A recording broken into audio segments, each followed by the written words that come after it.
It gives me immense pleasure to introduce you Dr. Avishek Parui, who is currently a faculty in the Department of Humanities and Social Sciences in IIT Guwahati.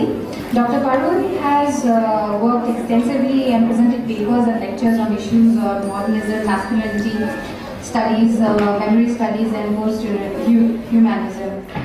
His background is in English literature, and he has completed his doctoral research from the Department of English Studies from Gauhati University. I would also like to extend our warm welcome to our very own dear Professor Uncritical, head of the Department of Political Science, who is quite popular and a prominent figure not only in the academic circle but also in the entire society of them. So it takes me immense pleasure to welcome both of you to our talk. I take this opportunity now to pass on the mic now to Nasreen Habib, who is the editor of Eclectic, who will give a brief about the Eclectic Conversation. Nasreen.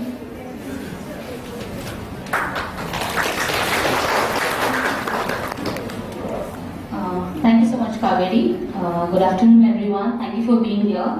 We at Eclectic Northeast, the premier English magazine from the Northeast, came up with the idea of Eclectic Conversations to address some of the most pressing issues of the region and open them up to debate and discussion. Of the over 7 billion people who are on Earth today, all those aged 24 years and younger account for nearly 40% of the world's population, quite a large number. So these youngsters need to be connected to the conversation for it to have any real impact. Eclectic Conversations will thus be traveling to different educational institutes across the region and invite prominent speakers to engage with the students. Now you may ask me, what purpose would this conversation or this discussion serve? Well, I would like to believe that in a democracy, such discussions are important because they provide students a platform to engage in an informed and reasoned manner. Now more than ever, we need them. I welcome you all to the fourth conversation here at Gauhati University, and I would specifically like to thank Kaveri for all her efforts and for coordinating things with us, Professor Mohanta for kindly accepting to be the moderator for the session, and of course all the students here for being here and taking time out from their classes to listen to this. I hope it will be a fruitful session for you. Now I would like to call upon Professor Mohanta to moderate the session with Dr. Avishek Parui.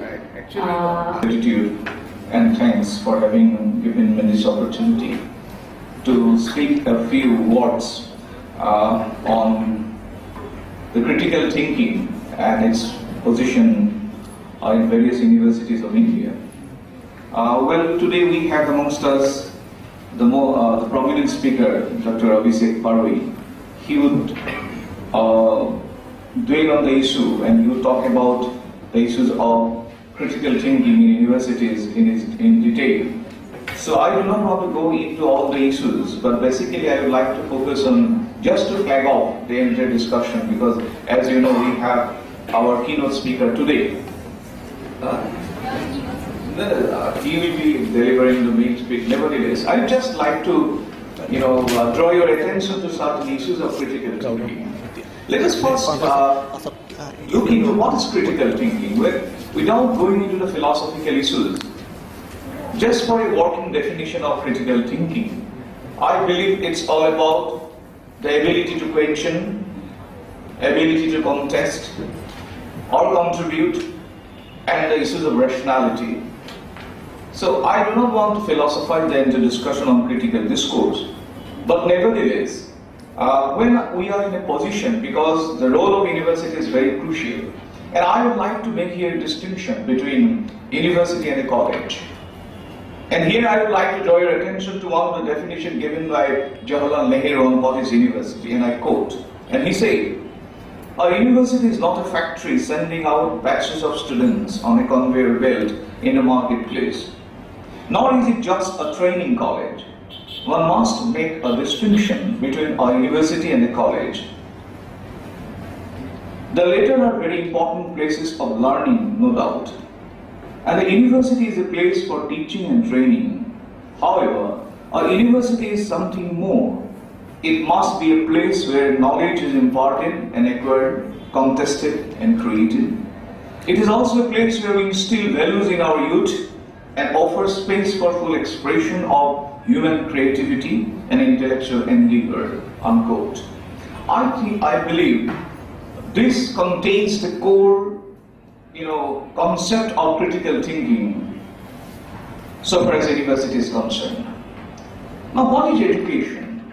Education, I do not want to again go into the details of definition given by education department or various philosophies of education. Basically, for a working definition, Deloitte's Commission of United Nations has talked about education in 21st century. And they say education is to know, education is to do, education is to be, and most important aim of education is to live together. So these are the first more important, objectives of education. Conclusion is not very sound. Then, if I can refer to the recent incident of what had happened in JNU, that is another issue which has again raised up, it has opened up the Pandora's box and the issue of critical thinking. There are certain theoretical issues, there are certain empirical issues. I would just like to focus on a few issues because we have the keynote speaker here, he will dwell on it, he will look into these issues, but nevertheless, the way as I look at it.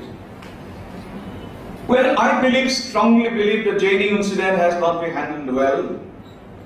There's a better scope to handle it. But at the same time, there is a difference between debate, discourse and activism.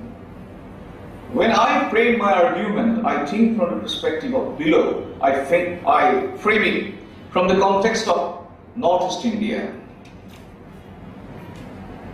Discourse, debate, discussion, these are an integral component of any university system. It has to be there. But however that activism can go to what extent, this is another question. Without giving my judgment, I give this opportunity. Thank you so much.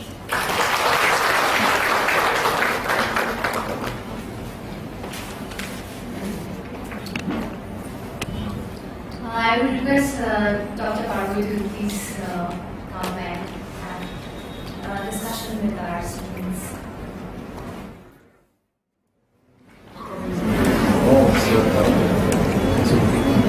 So good afternoon, and thank you very much for having me here. I'm very grateful to Eclectic for this very kind invitation.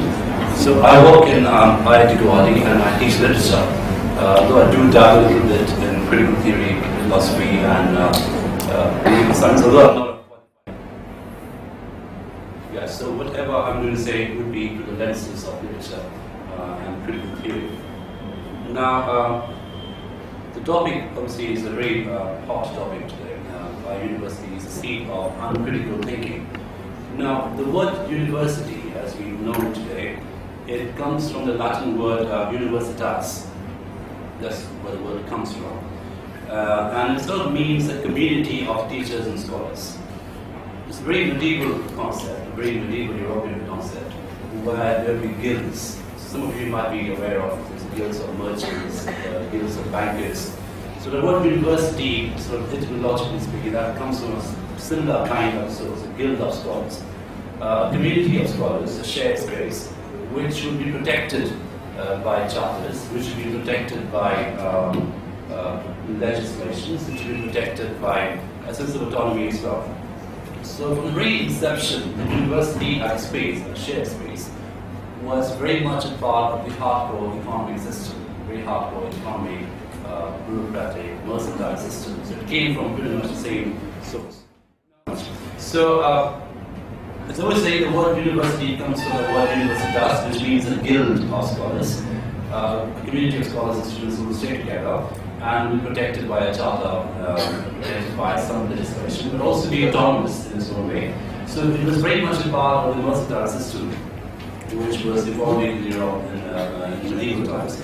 Now the scenario in India was different, clearly very, very different. So the Indian universities, which go back to 3rd century BC, 5th century BC, had a very different kind of system. So for instance, the University of Parui, which is 3rd century BC in Orissa, was visited by human sign. Takshila, which was built around 5th century, associated famously with Chanakya, Chanakya Maurya, and Chalpa, the wonder surgeon. And of course, Nalanda, the 5th century BC Bihar University, which attracted scholars from Korea and Turkey. Actually, Nalanda was the first university which had what we now call dormitories, where people just come and stay. So, as we can see, the university was very original, was a very special kind of space where people would come and stay and interchange ideas, and exchange interactions, so to trigger debates, disagreements, for a very fruitful purpose, obviously. Now, initially, what do we call academic freedom today? What we sort of broadly define and describe as academic freedom today. The autonomy of the scholar, the autonomy of the researcher, the student, to express her opinion, to journey across different spaces in order for the pursuit of knowledge. And that academic freedom was first founded, was first institutionalized in the Western world in the University of Bologna, Italy, which was founded in 1088 AD, and is considered to be the first university in the Western world, in the sense we know the university today, University of Bologna, B-O-L-G-N-A. The notion of academic forum was, or freedom, was formalized through the adaptation of a charter called Constitution de Brescia. Now, the purpose of this charter was to guarantee the freedom of passage to scholars and students for the purpose of pedagogy and research. So if you have this charter, if you have this freedom, you'll be allowed to travel in order to pursue knowledge. Now, on 18 September 1988, which marked the 900th year of the University of Bologna's foundation, 430 universities across the world signed a charter in Reading, Ireland, which basically means the water tide. Okay? So that's the code he established just before his departure. 2 months later, his friends received a letter from him written in blue ink, informing them, well, I am very well. The concentration camp is a lovely place. It's got movie theaters, it's got limitless milk, butter, everything you want. You go to movie almost every evening. There's hardly any work to do. You get everything you need to live a lovely life, except Reading. Right, so what Zizek says, obviously the joke is, you get everything in a concentration camp, except that one thing with which you can articulate your agency. Right? So, this is a very good example of life in a neoliberal context. Right, so you're living on a neoliberal consumer stream where you get everything you need, cars, jobs, apartments, musicians, etc. Except for the fact that you don't really know how to articulate your non-freedom.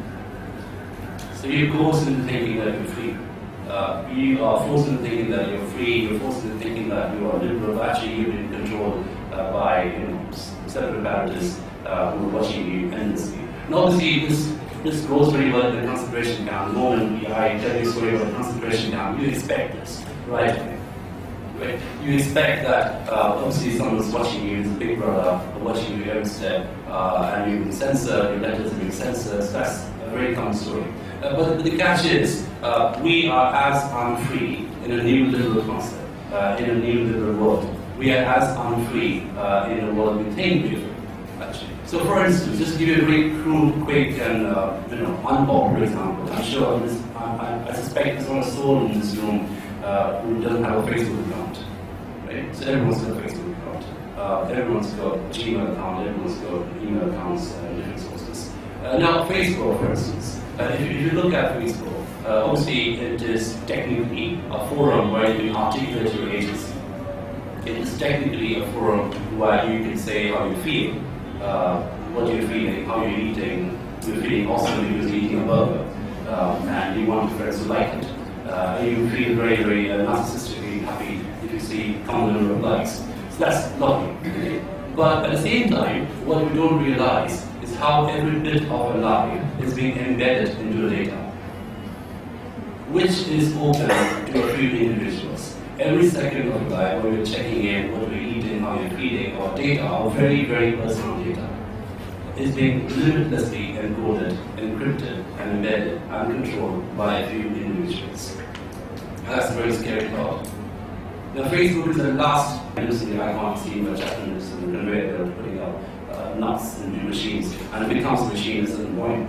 Now, I think, in a very interesting way, and it's not paradoxical, there's a risk of reification, alienation in academia and in academics today. As academics, there's constantly a danger of over-abstraction. That we tend to be over-abstract, and in the process, we tend to be auto-reifying ourselves. So if you're speaking in terms of abstractions all the time, we end up being reified. And then, the next step, we end up being alienated. So the Marxist theory about the laborer becomes very interestingly applicable about academics today, about academia and academics today. So this Carter article about the university being this utopian, perfect, artistic space, which should have absolute autonomy, has a risk of reification.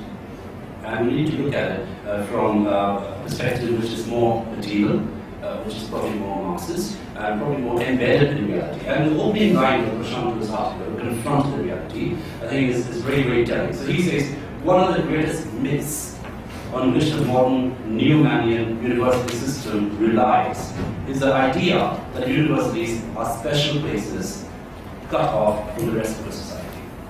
So that's the myth. And we need to debunk that myth. We need to deconstruct that myth. So university is a different space, but it's not a separate space. I'm going to look at the difference between difference and separation. Okay, and that's the key thing that I'll come back to at the end of my talk. Now, I was just having a conversation with you, Professor, before I came away, and I was sort of quizzing on who are the critical theorists were taught in your heavy course in sociology. And I was interested to know if people read Althusser. And of course, Althusser is very widely read. And Althusser is very, very famous for two terms, as you know, ISA and RSA, ideological state apparatus and repressive state apparatus. So ideological state apparatus is the apparatus which will sort of produce and perpetuate and promote ideology, the dominant ideology, that could be school, church, anything. If you take an example of a very quick collusion between the church, religion, and government, the first example that comes to mind is Italian fascism, which was completely under the blessings of the Catholic Church. Actually, Muslims received blessings from the Catholic Church, so it was very much an extension of very hardcore right-wing Roman Catholicism, which became fascism. So that's a very good example of ideological apparatus. So a place where ideology is produced, right? So schools, in religious institutions, etc. Family, again, very good ideological apparatus. And RSA, or repressive state apparatus, is obviously that body which will punish you if you don't follow the dominant ideology. So you all know that. These are very common terms. Now, one term about Althusser, which is not very commonly studied and which needs to be revisited, I think, is a term called interpellation. Is that familiar to everyone? Interpellation. Now, interpellation, again used by Althusser, is an individual's situatedness in relation to ideology. How do you negotiate with ideology as an individual? So obviously you can see it's directly connected to agency. So interpellation on agency. How do you negotiate with ideology? So yes, you are being controlled by the ideological apparatus. You are being punished by the ideological apparatus. How do you negotiate with it? So how do you negotiate with ideology in a way that you manage to articulate your agency as an individual, as a scholar, as an academic?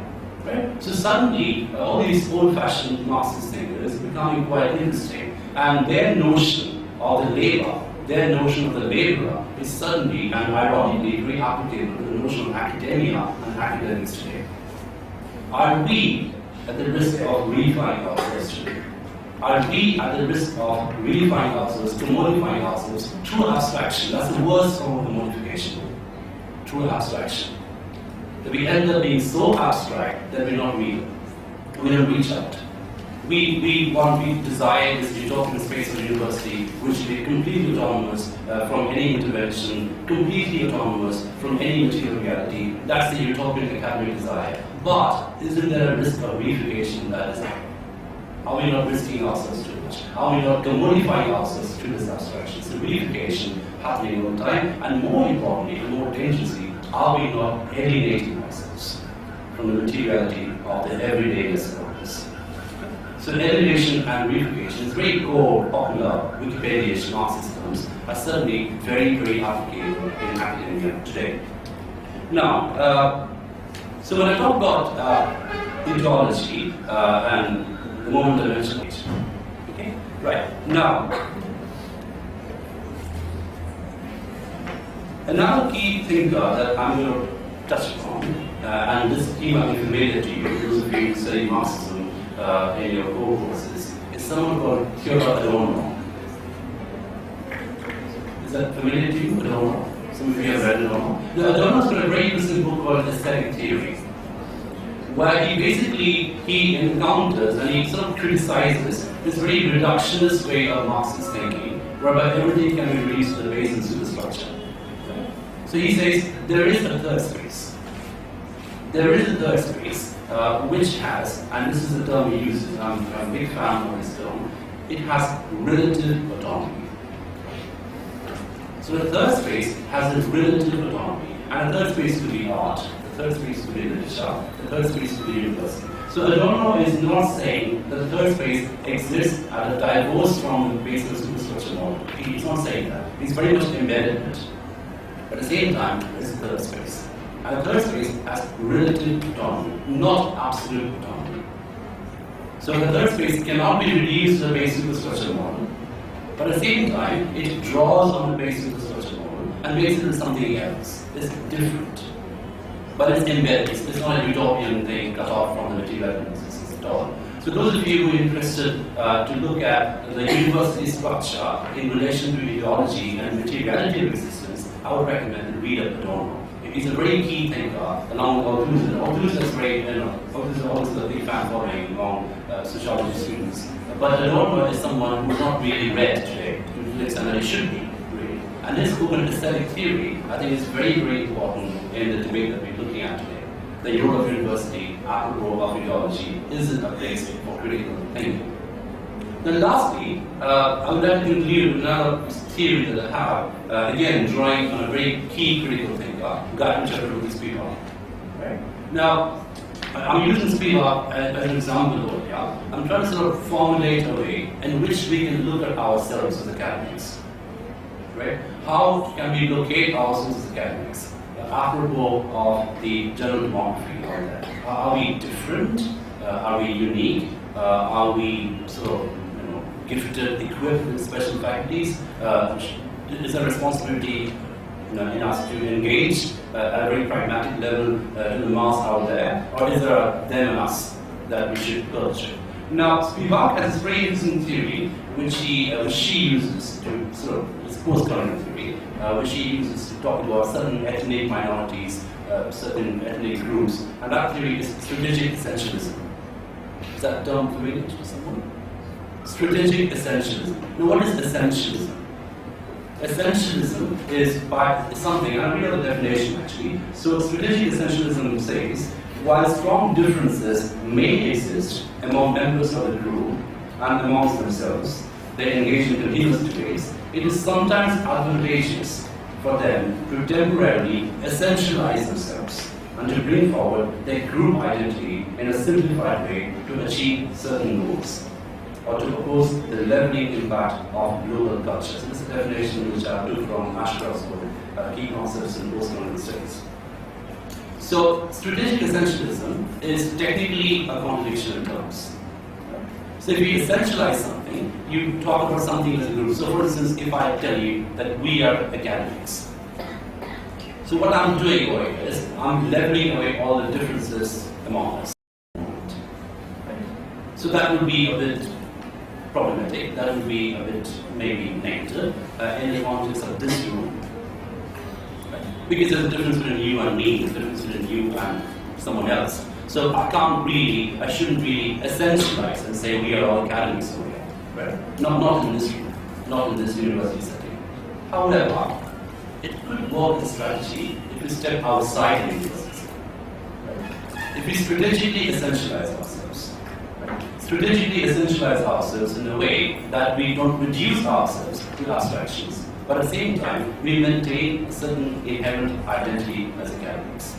And this is what Spivak says that ethnic groups can do very well. And this is a theory that she applies to look at ethnic groups. I mean, these groups are essentialized. So essentializing is a bad thing. It's something which is done by the colonizer or the colonized. So if you read any racist colonized account, they all talk about this yellow faces, this multitude of morons, etc. So they're all essentializing away people and talking to them as a group, as a collective, not as an individual. Individual agencies denied to them, right? So, but however, this essentialization can work if it works strategically. If you represent yourself as part of a community like academics, when you step outside the world, when you step outside this university setting, when you engage with people, when you engage with people in the street with very mundane reality, getting into a grocery store, buying some packet of biscuits, paying for your phone bill, so all these things that you're doing all the time around you, very mundane, everyday, necessary things. So if you manage to retain your sense of your academic-ness, at the same time, your sense of citizenship together,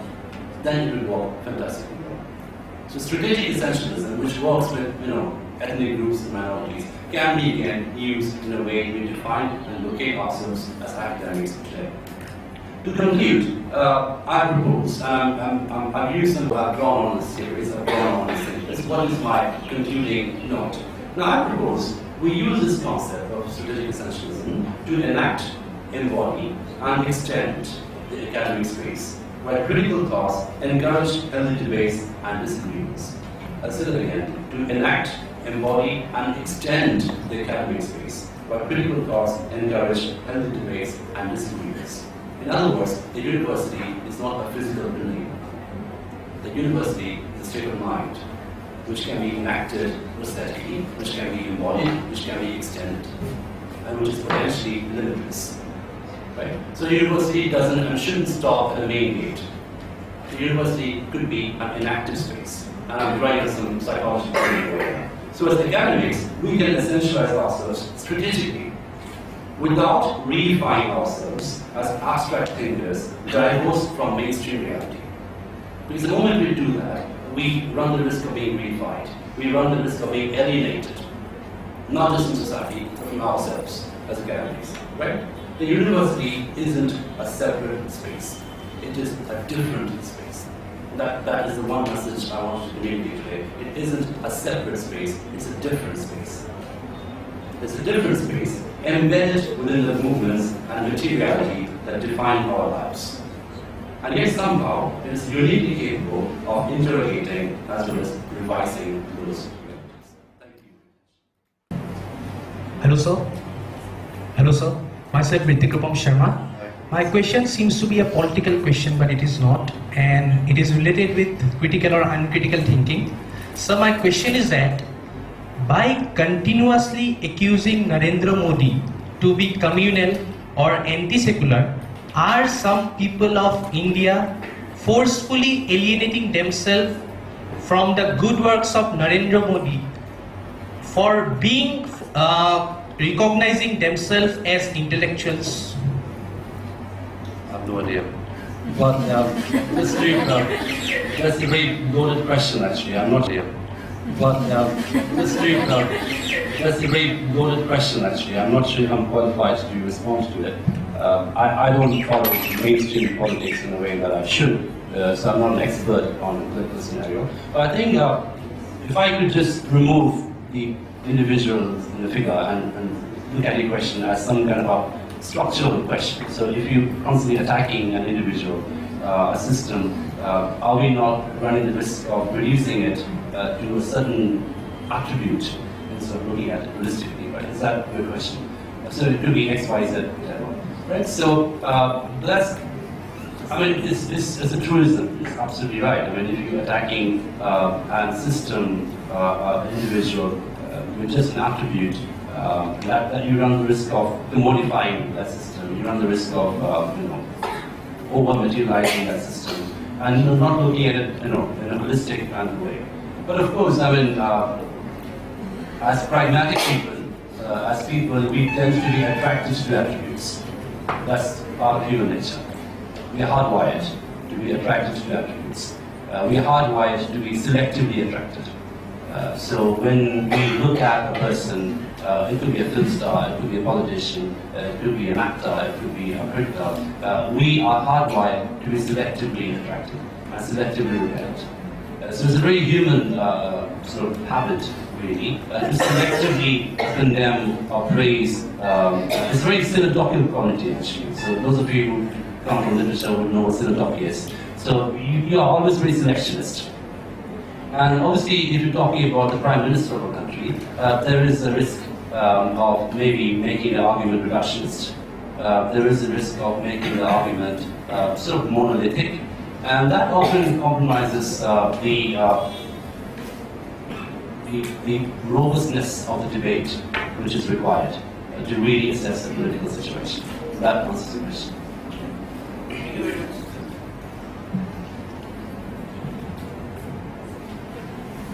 Hi, I'm Rana Begum. I'd like to ask you on the last part where you ended that the university shouldn't end at the gate.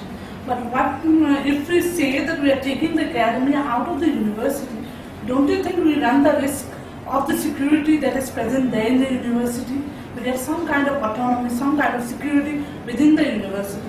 But that, even though we belong to the academia outside, we do not get that security. So don't you think it should be somehow restricted towards this university so that we can get some kind of an autonomy, some kind of a power to put forth our voices?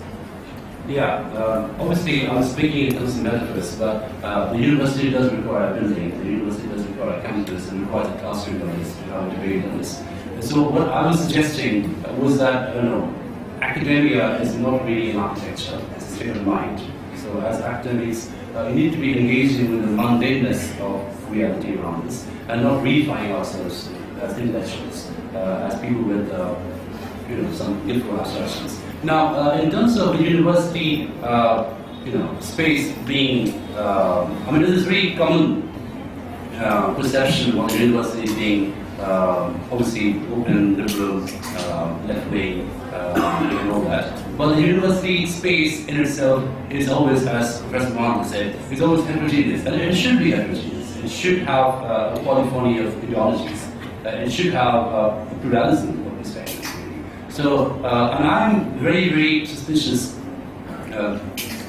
growing up as I did in communities of West Bengal, I'm very suspicious of looking at sort of left-wing liberalism as some kind of a hegemonic principle.